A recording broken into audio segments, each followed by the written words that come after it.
Hello, everyone, and welcome to the talk. My name is Nawaf Tayyib, and I'll be your host for this session.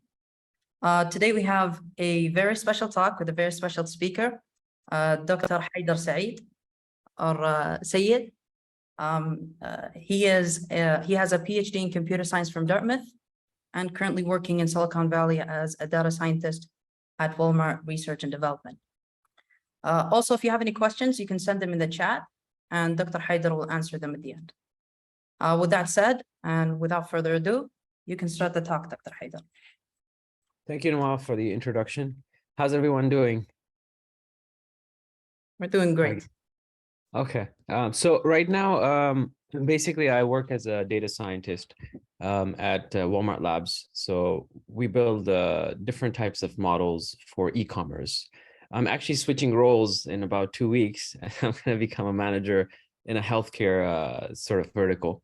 But basically, during my time here, I built different types of models that drive e-commerce.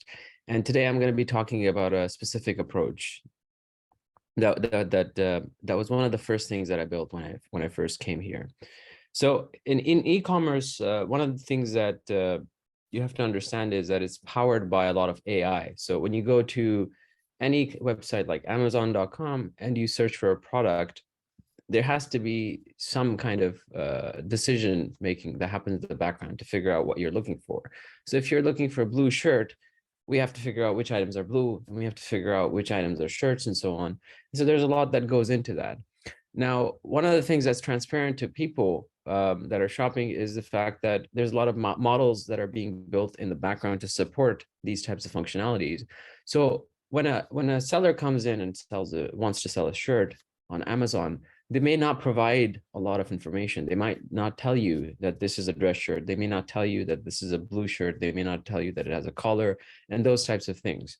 So for each of these tasks, in the background, someone has developed a model to try to figure out what those things are. And those are called attributes for the items, so that eventually when people search for them, they can say, okay, this one we know from a model is blue. What I'm going to present to you today is one such model. So this model is about extracting color from product images. So just as I told you, let's say we have this color. Well, these are the colors with this product. These are the colors that you can see in here, but you need a name for each of those, right? So obviously I've shown a lot of different shades here, and I've given you some examples of what this could be. And so now when people search, you can, if someone searches for brown, you can give these types of suggestions. Another use case for this type of functionality could be a search based on just colors. So you specify, oh, I want this type of shade of green, let me get results and so on. The approach that I'm showing today is a bit more unique. So normally when these models are built, the way it actually works is you say, look, for t-shirts, we need a model that tells you what the color is. So let's take 5,000 t-shirts and figure out, get a human to say, like, this one is green, this one is blue, and so on. Based off of this sample of 5,000, you train a model and then you deploy it. The problem there is that you have to do this separately for different types of items. If it's a kayak tomorrow, if it's a book, for each of these, you build different models. The approach that I'm showing you here is because you don't need to know what the product type is, and it just tries to figure out the name of the colors in the image. So this is called an unsupervised approach, meaning that you didn't know from a human what the values are supposed to be. So to motivate the talk, I'm actually going to show some results first. Let's say, and I purposely didn't put only good results because, that's usually a bad sign.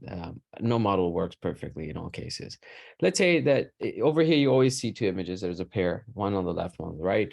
The one on the left is the original image. Let's say I was just trying to recolor this with 30 colors. And that might sound like a lot, but does anyone here know how colors in an image are represented in a computer? Has anyone heard of RGB?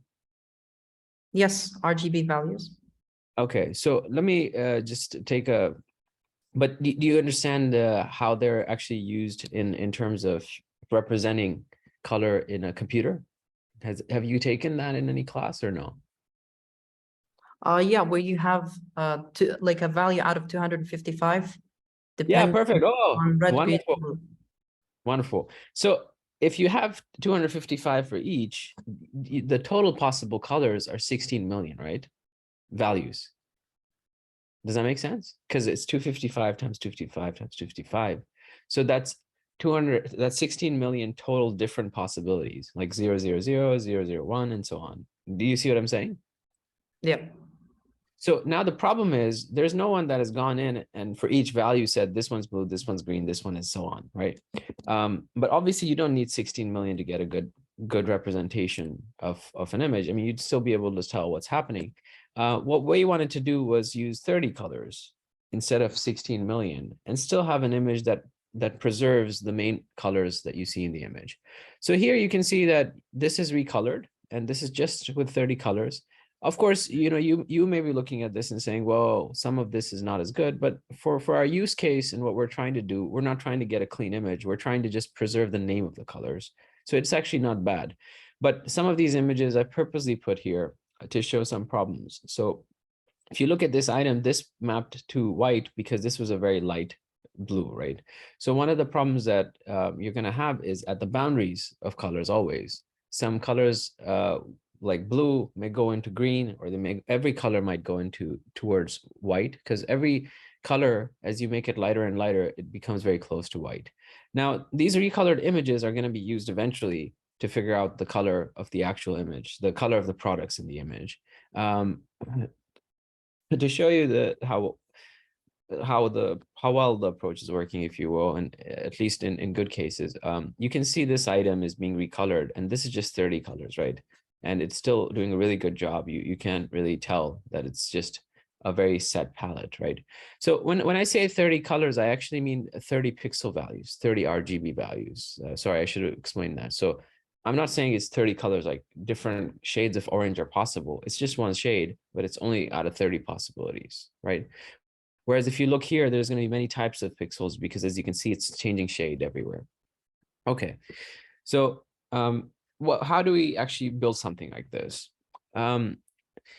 So let's see, what are the problems that we can see in this image when we're trying to figure out what the color is? Well, what we want to do as an approach is to get rid of anything in the background, right? So we want to get rid of all of the white, and we want to get rid of the shadow here. And then for the remaining pixels, what we want to do is we want to say, look, let's say that we've mapped most of these to brown. Just do a percentage and figure out if it's brown or not, right? Sorry, just do a percentage and figure out what the main percentages are in the image. Okay, so so let me ask you guys this. So do you think the white here, you know, across images will always have the same RGB value? Probably not. There are many different. Yeah. And what about like the shadow? Do you see the shadows here? These are because, you know, in the studio when they shot the photo, there was shadow. So you see that's also a big problem, right? Getting rid of the background and the shadows, we have two options. We can either build a model, or we can do something simpler and do some tricks. So we'll go into that. But the first step is to get rid of the white and the shadow. And this is what we're left with. So the red is what I basically have identified as white and shadow. And the rest is what I'm saying is the product of interest. Now, I want to explain one thing. I'm not doing this at one image level. If I did an approach for each image separately, then I can get a really good result. This is meant to work in general across products, right? So even if you bring me a different picture of a book or whatever, this should already work in an automated fashion. So the automation is the key here. If it wasn't automatic, I could give you a very perfect result for removing the shadow and the white for this picture, right? That's not difficult, but then I'm tinkering with it myself. Once I've removed it, I use a color palette, which was determined very strategically, and we'll talk about this later. And then I map every pixel here to one of the colors in our palette. Now, although this is a recolored image, my goal is not for this brown to look like this brown. My goal is just to say that these are brown, and I'm just trying to show you which ones were brown. So whether it's dark or light or not is actually unimportant. We're only after whether, not the shade, but just the name of the colors. So in our palette, I do have my full palette later on. I have specified different shades, different colors, but I've specified it at the shade level for a different reason, because it just works better than saying that this is what brown is and so on. So we'll talk about how we do this mapping, but in the end, all we do is we figure out the percentage of all the colors, and we pick the top ones, and we say those are the image colors. Now, in this case, the reason gray showed up is actually not the shadow. It's because some parts of this picture are actually gray based on the lighting. Now, to circumvent those issues, you can do other things on there, which I'm not talking about here. For example, for a chair, you may not care about the color of the legs. You might only care about the cushion. You can build some minor models to say, look, we only want the parts which look more like cushions and so on, but that's not part of this talk. Okay, so for the first step, we're going to talk about that right now, which is about removing the white background. So let's say that we just threshold this, so we say it's not going to be one value for RGB, obviously, but we say anything. Let me just digress for a second. So have you guys seen the RGB cube in the past? No. Okay, so remember how I said there's 16 million possible values? So this is 0 to 256, 0 to 255, 0 to 255, 0 to 255. So that's all the different possibilities. So one axis is red, the other one is green, and the last one is blue. If you look at this kind of cube, basically, as you see here in the corner, this is white. And if you go along the diagonal of the cube, you basically go from white all the way to black on the other end. So what we know is that there's a cylinder in the center of the cube, which is white, gray, and black. And if we want to use that, we can basically use a threshold and try to find just that cylinder. And if we threshold, we'll basically get a reasonable result, but we will see some issue on the edges of the images. Have you guys ever noticed when you zoom into an image, there is aliasing? You see these, the corners are a little bit fuzzy. The pixelation. Pixelation. So do you know why that is? The low quality of the image? No. So it's because we want to compress the image. So when we want to keep the file size small, right, we have to lose something in the quality, right? So it is low quality, but the reason is we want the file to be a smaller size. So the way that certain formats reduce the size is by reducing the quality, especially on the edges. The reason the edges are what's lost is that's where you have a lot of information that can't be compressed easily. Because if you look at the edge, right, the pixel went from white to brown, right? But if you look at this part, it was all brown. So over here, it compresses it just by creating a block of brown, and you just don't realize it's blocky. But over here, you start to see the blockiness, if that makes sense. So this is an effect called aliasing. Now we want to figure out how do we get rid of this, because if we keep these pixels now, the red is what I've removed, right? If I keep all of these, I might start getting white and gray in my colors, even though there is no white or gray, if that makes sense. So what we do is, this is me showing the aliasing. So this is a zoomed in version. You can see some of this stuff is actually just a combination of brown and the white background. So it became gray and different shades of gray. And that's what aliasing is. So we need to remove this. So there are some techniques you can use from computer vision and image processing. So basically this is, if I just do a threshold, I'm just showing in black what part it says was the table. And as you saw, there was aliasing on the edge. But I need to go inward, right? If that makes sense. But how do you go inward? Well, there's some processes from image processing that say, look, this is a shape. Let me just make it smaller. And it goes along the edge of this black outline. And anything that's on the edge, it just brings it in a little bit. So regardless of how complicated the shape is, it'll just shrink the shape, right? And if we do that, we get this image. So it's just shrunk everything down. And now what we can do is we can subtract these. And by subtracting these, we get literally the outline of the table. And in that outline, there will be some aliasing, and some parts might be the table as well, right?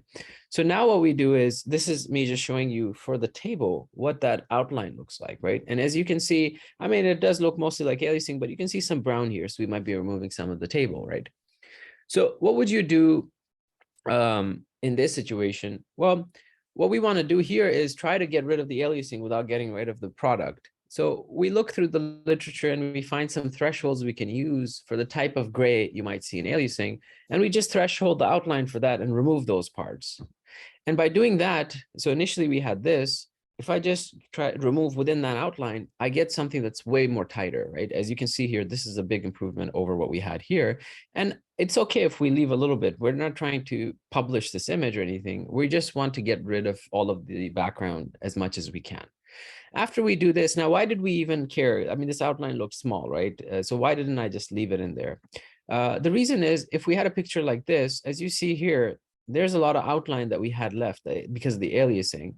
If I just do the percentages of color right now, I probably wouldn't get, I probably would pick up either white or gray, right? And I don't want that. By doing what I just mentioned to you, where we try to remove the aliasing, we get a much cleaner image. Now, could we have cleaned it up more? Yes, of course. But we want this to work in general across different products, which is why you don't always get the perfect result per item. Okay, now what we've done is we've removed the white background and aliasing, but we actually haven't done anything to remove shadows. Shadows is a different problem. Now, for shadows, we go into a completely different area. So has anyone here heard about deep learning?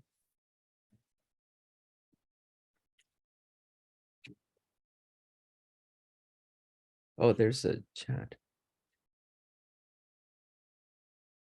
Has anyone here heard about deep learning? Hello? Oh, okay. You're using the chat, I just realized. So Is it related to the data sets we have? deep learning, you mean? Yes. No. Deep learning. So this might be an interesting digression for us. Has anyone, have you all heard about machine learning and data science? Feel free to Yes. speak, by the way. Okay. So machine learning is, well, it's not the old way. Machine learning was around for a long time and it's still used a lot. But with machine learning, basically what you had was everyone had to customize the model. Just like I'm showing you, you see how I have to do all these steps to figure out, what do I do now? What do I do now? How do I remove the background and so on? That's machine learning. So with machine learning, somebody had to be sitting there and trying to figure out what kind of things do we want to do with the image and how do we get the end product? Over time, what happened is there's a technique called deep learning, which took off and has worked much better than machine learning for most things, and doesn't require somebody to sit around and think about things like I've shown you. And the way it happened was this. So for most of these problems, let's say you want to figure out, is this a cat picture? Is there a cat in the picture? Is there a dog? Is there a giraffe? Those kinds of problems. Is there a person walking and so on, right? The way you can approach it is you can say, look, this is the picture. Let a person tell me, is there a cat here or not? Do this for a bunch of pictures. And then you can train a model and the model will try to figure out what's happening and what cats are like and so on. This works really well if you have a lot of data that's tagged. So a lot of data that a person has actually told you this one is a cat and so on. And about more than a decade ago, there was a huge effort where about 5 million images were tagged by people. It's called ImageNet. You can look it up. This is a very famous data set. And because there were so many images, there was a very powerful type of model called deep learning. And that started to work really well. And how deep learning works is, give me a second to just show you here. Deep learning is not one model, it's many models. I was just saying it for simplicity. But in deep learning, this is basically what happens. You have each of these is doing something to the image, right? So it's taking the image, it might find edges in the image, it might find circles in the image, it might find lines in the image, and this one might be finding something else, and so on and so on and so on. And these are called convolutions. So if we look for edges in the image, let me just give you an example of what that looks like. If we look for edges in the image, we get something like this. This is what edges in the image look like. So it just went through the image and tried to find the edges, right? So one of those circles will try to create an image like that, right? One of these. Another one will try to find rings. Another one will find a different feature. This is not that powerful yet, but the next circles operate on those images where you have edges, lines, and so on. And it tries to find things within those images where you already tried to find things. And then you keep moving and you keep finding more advanced things out of those by combining all of those possible features. Now they're only showing 4 or 5 here. Imagine that you had all types of things that you tried to find in the image, and then you tried combining in all sorts of ways. right? That sounds very powerful, right? And in reality, what people were doing is, people like me were trying to come up with those combined things that are useful ourselves. So to give you an example, in the old days, when you wanted to do face recognition, you want to see if there's a face in the image. They used to come up with rules like, okay, if you have a face, you should have things like eyes and so on. So let's just look closer. If you have an eye in an image, you would have white, black, and white. It doesn't have to be white, but light, dark, and white, in this direction, right? And if you have a nose, you would have light, dark, light, dark, light. If you had lips, you'd have dark, something, and so on. I'm giving you examples. And they came up with like 120 of these manually. This is actually true. It's called the Viola-Jones algorithm. And this was the state of the art of how machine learning face recognition was working back in the day. And they basically did a lot of experiments to try to find these. And of course, you do more things with what you find, because you know where relative to each other where things should be, right? And you even if the pose is a difference, you have to account for that and so on. But that part where you try to figure out those kinds of traits like light, dark, and light and so on, and more complicated ones, that was happening manually. And that was called feature engineering. This network creates all kinds of possible features for you. But the problem was, if you only had maybe 5,000 items where people had labeled this one is a face, this one is not a face, it wasn't enough to figure out which ones were important or not. The model has to learn. But when you suddenly had 5 million of them, the model was able to learn. Does this make sense? Yes. Yes. But do they still use machine learning? Yes, but so machine learning is used in some areas, but it's not used in some areas too much anymore. Like, for example, it isn't usually used for what I'm showing you right now. Computer vision is mostly deep learning these days. Sometimes people will use deep learning, machine learning, but mostly it's computer vision. For natural language processing is another area where, let's say you have a document, right? And in the document, you want to figure out if this document mentions that this is a dress shirt. You use deep learning for that, right? However, if you want to build a search engine, you don't use deep learning for those kinds of tasks. That's a very different type of task. For speech recognition and so on, deep learning is also very common. And for speech type of stuff, if you've looked at videos where models create sentences and so on, that's also deep learning. You may have seen this. So sometimes models can make music now by analyzing all the old music and so on. Maybe you've seen videos of this. That's based on DALL-E. I've seen DALL-E do something. Yeah, those are deep learning. And the same thing GPT-3 as well. Sorry. And GPT-3 as well. Yeah. So that, and also if you have heard of something called deep fakes, you may have heard of deep fakes. Basically, you can create like a video where Obama is speaking, but it's Obama. And this was, I believe, our own school university did work on this. Have you heard of this? You can look it up, deep fakes videos. Yep. These are based on deep learning as well, right? So in one sense, the benefit of deep learning is that it's a very powerful model, so it's able to learn better. And for some tasks where we basically have these data sets that are public now, we're able to do better. So why does it work better for computer vision and NLP versus other things? It's because with computer vision, there's now like 20 million items that are publicly available. So what you do is you train an initial model on those. And then what you do is, if you want to figure out if it's a giraffe or whatever, you take the same model, but you just tune it, because you're just tuning it a little bit. It works fine. You don't need to figure out the whole model again. And the whole model already knows what kind of things are important in an image. So it's learned in a general sense what kind of things people look for, because you have to realize it's a massive model, right? It has a lot of things already in there. And when you change your task, it just says, okay, I don't need these circles, I just need these ones for this task, and so on, if that makes sense. So yeah, go ahead. What about, for example, astrophysics? We have very large data sets from telescopes, for example. Can we use the deep learning? You can. They might be using it. It depends on what problem they're trying to solve. But definitely in these areas, it just depends on how long people have been building models. So when people have been building machine learning models for some time in that area, they eventually realize, okay, let's move to deep learning, right? So the initial start is usually from machine learning, because the deep learning stuff requires you to at least know some things so that you can fit it into your type of application, especially if it's not a normal application. So a normal application would be, if this is an image, I want to know if this is XYZ, that's a normal application. Google has already published a lot of code for you. You can just take their code and start working with it. In astrophysics, you might be trying to find something completely different, right? Maybe you want to find the depth of how far a star is. I don't know. So that's a different type of problem, right? Does that make sense? That's not just saying, is it X or Y? Yes, exactly.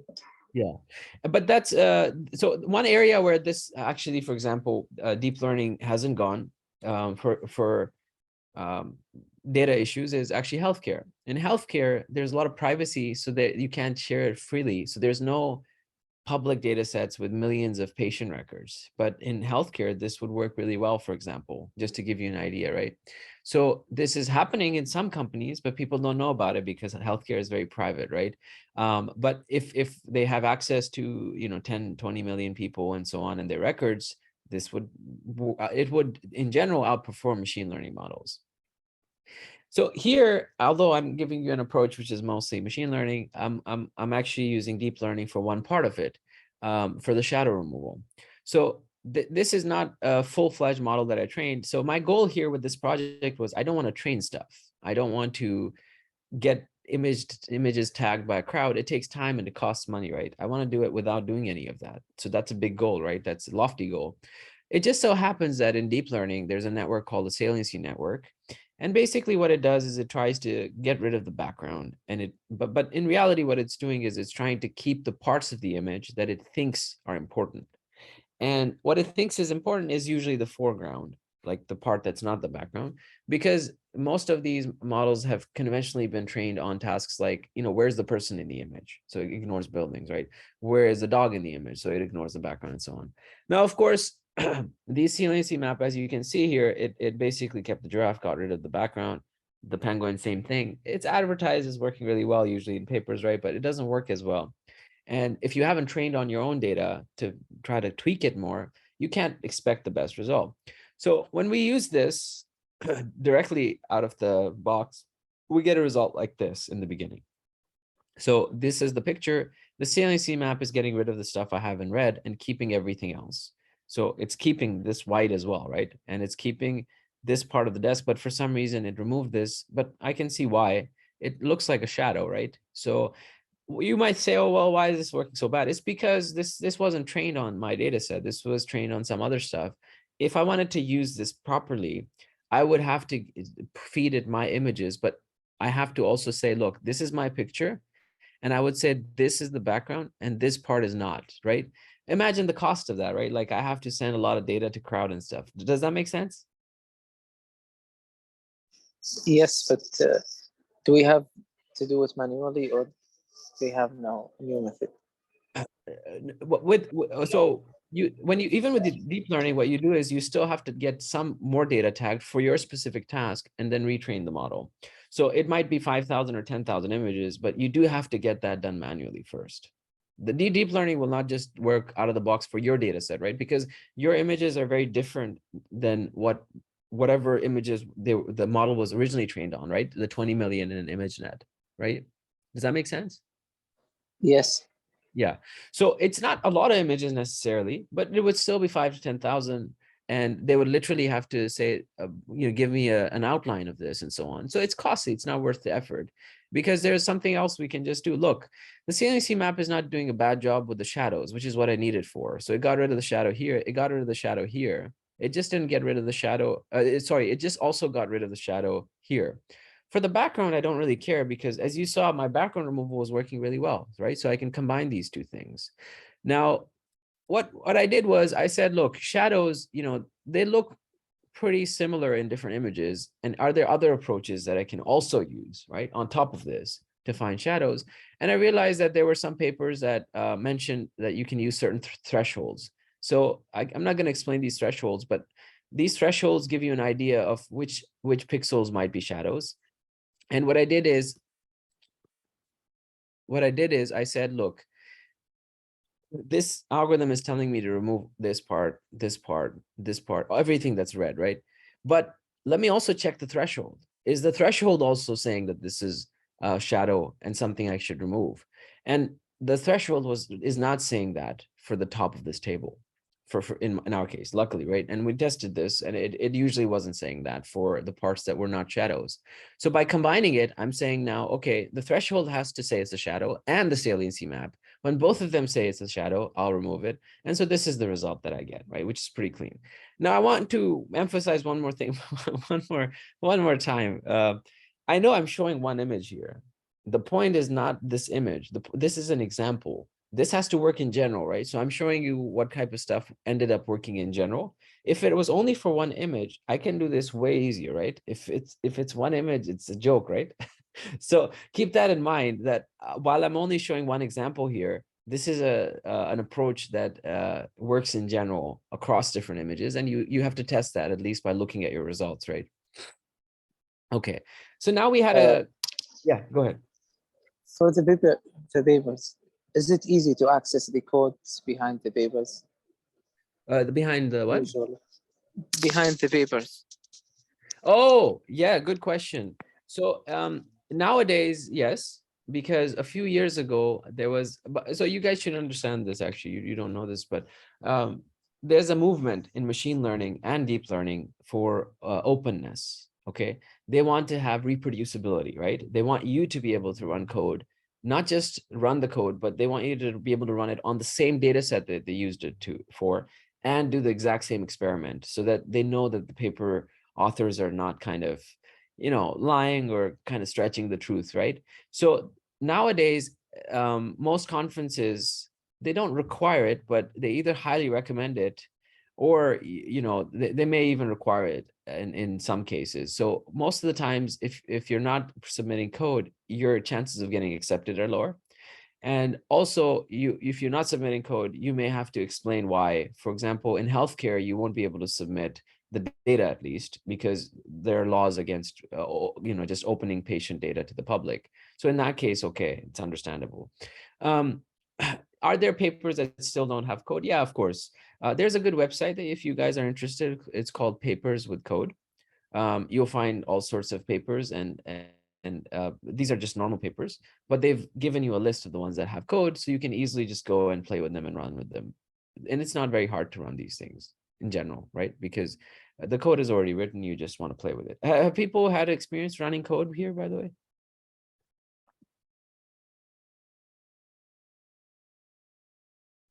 Some of the students, I think, yes, but usually you use Python, I think. Or...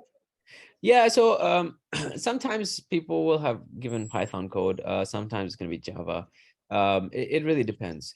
Okay, now we, as you guys, you've been following, I hope, we've gotten rid of the background and the shadow. Now what we want to do is we want to map every pixel in the original image, in the image with all the 16 million possible colors. Now, of course, it doesn't have 16 million there, right?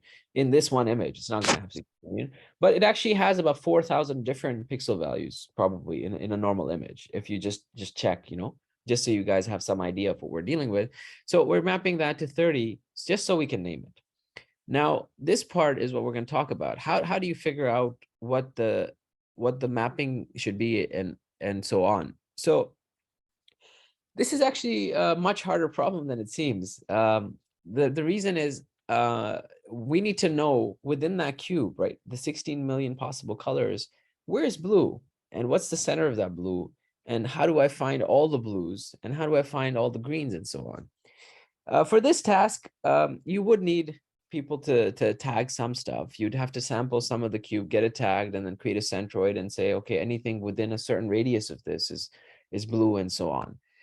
We didn't want to do all that effort.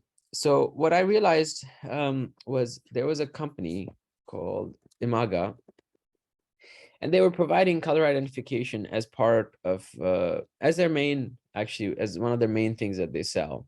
And if you look through their documentation, you realize they have something called a color palette, right? And this palette here, you can see this is beige, this is, pink, this is magenta, and so on. They had provided a value here of this main thing, and then they said these are shades within it, right? I realized over time that these were actually the centroids that they had found by getting it attacked by a crowd, right? So they must have sampled that RGB cube and sent a lot of values to the crowd, and the crowd tagged them, and based off of that, they determined centroids. Does that make sense? Yes. So now what I was able to do it. Yeah, go ahead. Can we define it mathematically? I think they use matrices or something like this. It is in a matrix. Yeah, it's stored in a matrix. But the point is, where is the center of the blue, right? Because think about the cube. Who can tell you where blue is? Only a person can say this is blue, this is not blue, right? So it's not a Yes. technical question. It's the human interpretation question of what values people think are blue. So when they go through, if you think about that 3D matrix, they sample through that matrix and they got some values and they got those tagged, right? So is that a question, Khalid? I see a hand. I don't know what that is. Okay. Anyway, so you need that human sampling, and there was a big effort that happened online as well, where some of it is public, where you have colors and so on. But anyway, this tells us now the centroids for what we want to use, and there are shades in here, but that's okay. It will happen that the RGB cube isn't going to be all blue in one area necessarily. You might have dark blue here and light blue here and blue here, and it could be different sizes, right? Because of these kind of reasons, I would imagine that they created specific shades within it, not just the normal blue. So if I have light gray and gray, I will manually combine these later, but that's not a big issue, right? I can, once I know that most of my pixels are gray and light gray, I just treat them as gray. Okay, there are some, so this is like a slice in the cube, for example. You see how blue is converting all the way to violet, and there's this area in here in between. That's the kind of challenge that I'm talking about, right? You have to get data tagged so that you can figure out the exact boundaries, but the boundaries are in three directions. Who is that from me? The boundary is in three different directions, right? For every color. So it's not a very easy problem. But anyways, I won't go into some of these details. These are a bit too deep. But we use this now to map every pixel into one of these. And this is the recolor image. And then we just do percentages of what colors we found. And obviously, you will still pick up some things that are not correct. And that is for different reasons. So if you look within the image, you see here that some of these parts are actually gray, right? And this is because of lighting. To make this even better, what you would want to include is a model that corrects the lighting in the image, right? And you can do that, and you would do that with deep learning, for example. After that, this would work better. But overall, what we found is because the shadows are still small, this will do well for picking up the main color, or sometimes even the main two colors of the image. And we tested this, and it worked pretty well in general. But our result found that there were certain colors that worked better than others. And the colors we had the most problems were actually black, gray, and white. And that's because of the lighting situation in the image. Does this make sense? Yes. Okay. I hope that part was interesting. But I want to also talk about other things that you guys are interested in asking about. So I think for the technical side, I might leave it here, but I'll just show you a few interesting things. So this color thing is in papers as well. There's a lot of work that's been done by Stanford. And over here, you can actually, there's a tool here that you guys, if you want to play with it, you can play with it. It actually says, it shows you the types of pixels that people have labeled. So this was based off of a public effort. These are different types of browns based off what people have labeled, right? It's not showing all of them. It's just showing the centroids that it found. So it also has weird color names. So if you want, you can try to play with that. There's even a color called puke and so on. So this is based on human labels. So based off of human labels, this effort whittled down all of that color space into normal colors and so on as well. And this happened at Stanford. But you can go in here and you can play with this and see what people have labeled as different colors. So that's another aspect of this. There's going to be ambiguity because some people will disagree on what violet and purple are and so on. There's another thing that I saw here that might be kind of fun for you to play with, which is this is also another effort where they did recoloring of images. And this is, let's say, I think you can probably put different images here. I'm not too sure, but you can click here to see what they identified as the different colors. And this is working based off of the human tags and so on as well. And this was a big effort that was done at Stanford. Apparently periwinkle is a color. I didn't realize that. But this is, if you think about that cube that I told you, this is actually basically a blocky version of that cube. Basically, they're not showing the whole cube with the individual pixels, but they're creating blocks. And you can see the kinds of colors that they found. These were blue, this was purple, this was red, this was brown. And you can see those kinds of things. And that's what they're trying to visualize, right? What did people say was yellow and so on? It just so happens, I didn't mention this, but the RGB color space is not linear. So if you have blue here, if you have, blue here and red here, it's not equal proportions of blue and red. And the transition boundary could be fast, it could be slow.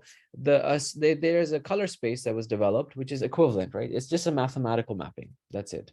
It's a mathematical mapping from RGB to a different space. And that space is called the lab color space. You can see they mention it here. This was developed specifically with this use case in mind, that, what is the perceptual distance, not the mathematical distance, the perceptual distance based off of people, of how close this shade of green is to this shade of green versus this shade of blue, and so on, right? So this was a huge effort. There's a whole consortium that does these things. Okay, yeah, I want to leave time for questions and also some talk about careers. And Can you re-explain? Yes, go ahead. Can you Go ahead. re-explain the last point? The lab space? Especially yes, when they separate the cube into smaller cubes. The separation. Yes. So the separation here, basically what they did was they said, okay, so this is not RGB. That part I'll talk about in a second, but just imagine RGB, right? They said, look, the color doesn't change fast, right? So for this, if I go a little bit here, if I go a little bit there, a little bit up and a little bit down, I'm going to have the same color. So let me just create one block and use that as the same shade and get that tagged, for example, by a crowd, right? So they created these blocks in the color space. Now, block is obviously going to still be 3D. It's like a square essentially, but you shouldn't do this in RGB. If you do this in RGB, there's a problem, because let me show you that image again. Okay, this is like us looking at one part of the cube, like one sheet, right? You see that the transition here from blue went into, well, what I think this is magenta and then something else, right? You see that transition is, it's not like it's just blue strip and then something and it's equal amounts, right? It's varying, right? Do you see that? It's not linear, right? It's kind of, there's a black. Yes.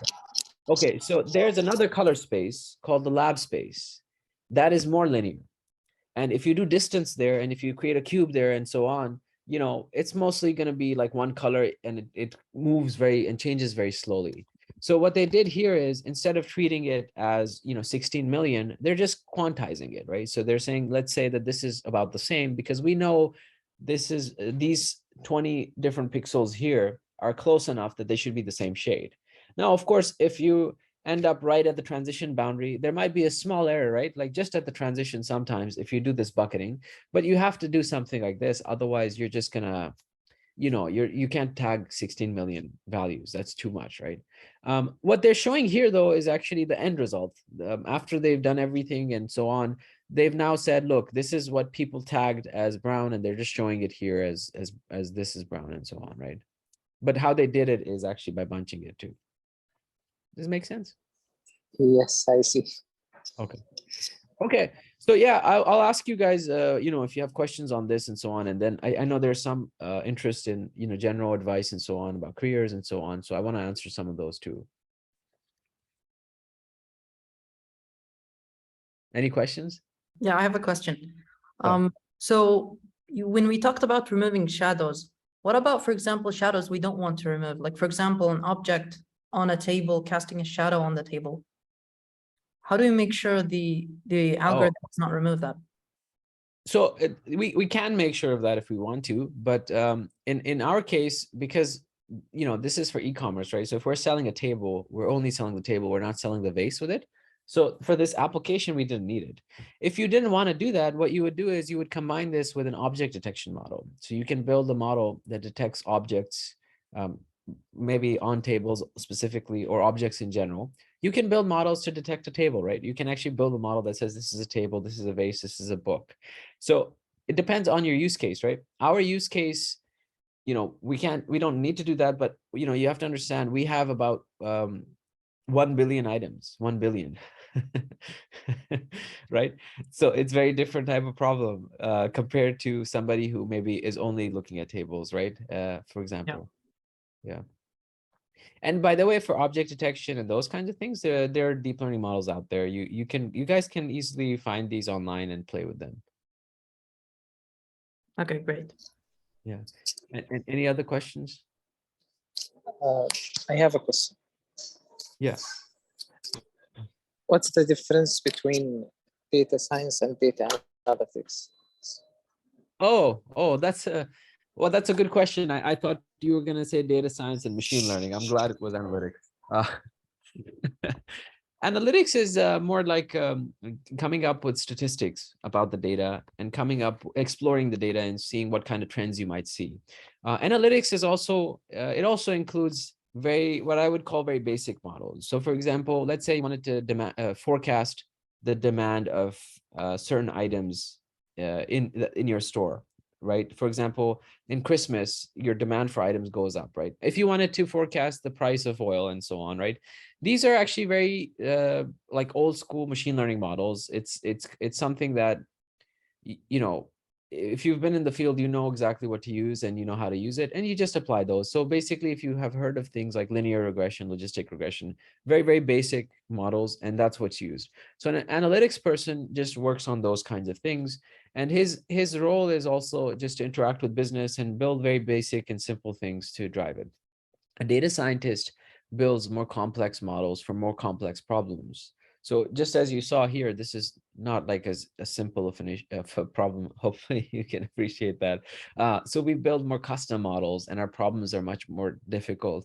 We typically don't do any of the analytics type of models, which are very simple in nature.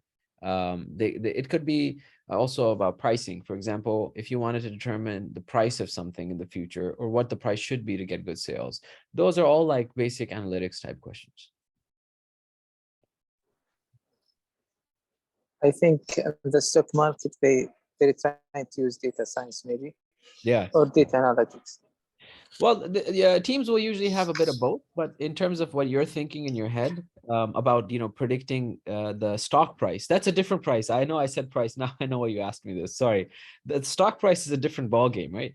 I'm talking about price of items that you would sell in store. That is just based off of simple dynamics of supply and demand, right? Stock price is a different ball game. So stock price is a very good data scientist, actually, but it's actually a very hard problem. So when you build a model, you're not just building a model and saying, let me build it. What you try to do is you try to figure out what factors are important. For stocks, what the news is very important, right? And you might want to scrape Twitter to figure out what people are saying about the stock. All of these kinds of signals are also important. It's not just about the trends in the chart that you saw. So it's very difficult. There was a mathematician, he's very famous. I have to find his name. He was a mathematician. He hired a lot of PhDs and he created a hedge fund, and his accuracy is much better than most hedge funds. Jack Simmons or something. I'll have to find his name. Maybe you've heard of him. I think yes, maybe Warren Buffett or someone else. Yeah, he hired like a lot of people, and they were all very smart and PhDs and data scientists, right? So, and mathematicians. Mathematicians can be data scientists. Anyway, they figured out some trends and their models were working much better. So his returns every year were really much better than the other hedge funds. So he started charging a really hefty fee as well, right, from the clients. Anyways, anything else? Yeah. How was your experience in the tech industry at Walmart or other companies? Yeah, so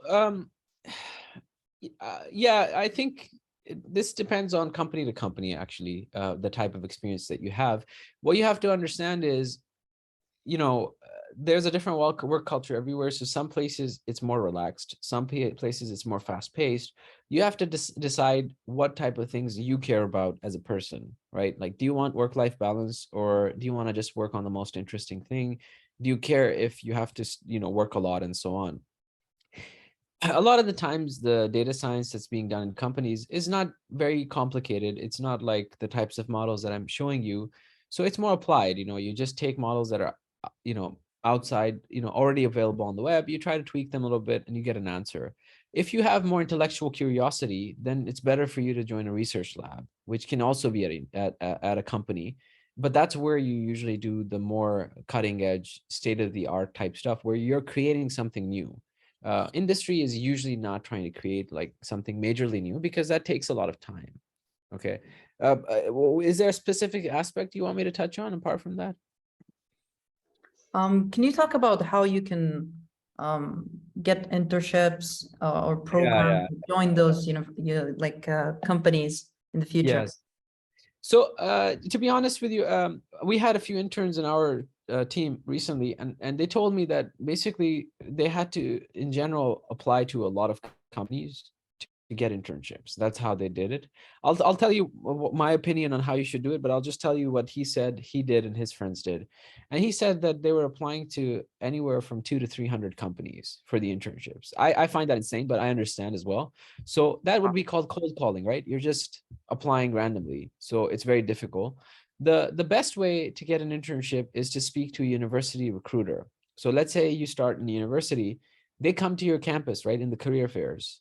Oftentimes they say they're not there to recruit, by the way, but they're usually not telling the truth. They can recruit. Okay, so it's just about you getting to know the recruiter on a human level. So you have to understand they're not that technical.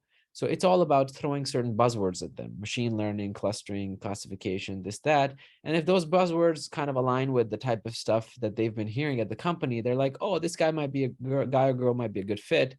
And then suddenly you get an interview. But that interview is usually a campus interview with them. And so it's still with a recruiter. They don't have good technical skills. So keep that in mind. You're just trying to impress them a little bit. So it's also about getting to know them well and making sure that they like you. So they make a decision which is not that informed. Then they do a phone screening. And in the phone screening, it's usually a technical person who asks you a few questions. And then you go into the campus interview round. But the campus recruiting does work. Campus recruiting is a really good way to get the interview. The interviews themselves, I don't expect them to be that challenging, I would say, for interns, because it's not as hard as a full-time interview. There are some companies where it's harder than others. So for example, with Google, as far as I know, I think the interview is is a little bit on the easier side because they give a lot of people internships, but then they don't give all of them full-time offers afterwards. But for Microsoft, I believe that the interview for interns is a little bit more challenging because most of the people that get an internship end up getting a full-time offer, right? So I would highly recommend getting to know your campus recruiter for each company. So often like Microsoft has a recruiter for Dartmouth, right? That is the person for Dartmouth. So you can, even if she's not coming to the career fair, just shoot her a message to try to set up a call. But the ideal is the career fair, right? Because they're getting messages from everywhere. But if you go to the career fair, you get FaceTime with them. Yeah. I have a question about programming languages, since a lot of the club members are either learning or, have just started. So what programming languages are like most prominent in the industry now? And looking into the future, what do you think people should look into and learn? Yeah, this is a very good question. It depends on whether you want to be a data scientist or software engineer. But in general, if you want to do data science, just try to make sure you're good at Python. MATLAB is not that useful anymore. And you can do some R.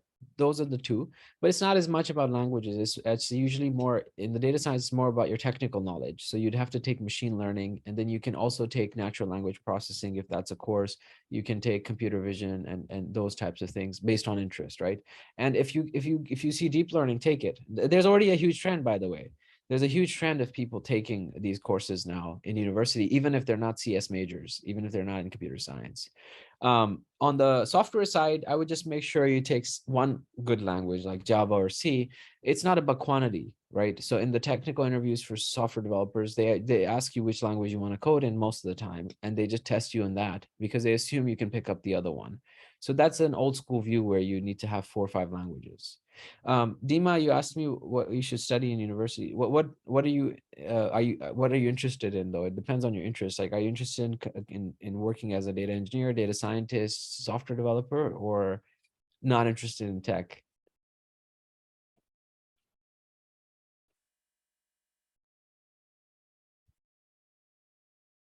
Oh, okay, but then it depends on what you want to do. So if you're not that technical, one option also for you is to study something like take a few CS courses, and then in tech you can do some positions like program managers. A program manager is someone who basically talks to the data scientists and also to the business, and is a little bit technical, like they understand the technical aspects, but they don't want to do the coding themselves. So to get into that, you still need to take a few courses in computer science. So, beyond that, I have to understand a little bit more about your interests to be able to answer, what type of careers you want to go towards.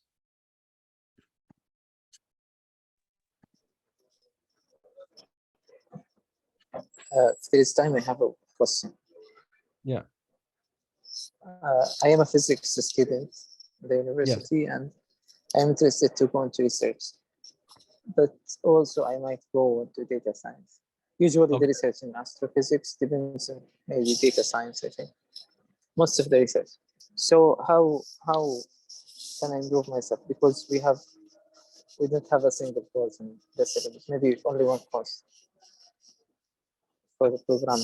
How do you learn data science? Is that what you meant?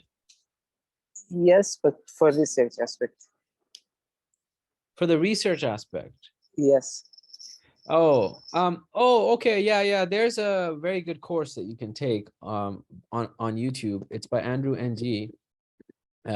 It's a Stanford course. I think it was CS 229. This is the very famous course in machine learning, and if you start there, that's the perfect start for machine learning. He also has a deep learning course. You can find it free on YouTube. After that, I would start just looking at online blogs and Kaggle and so on. But this course is actually like the university course where they teach those kinds of techniques. Beyond that, I mean, these are the online resources. There are some boot camps that you could probably attend. Usually they're like intense boot camps, but I don't think that's a good fit because you're trying to just cater it to your research, right? So you just need an understanding of what things happen.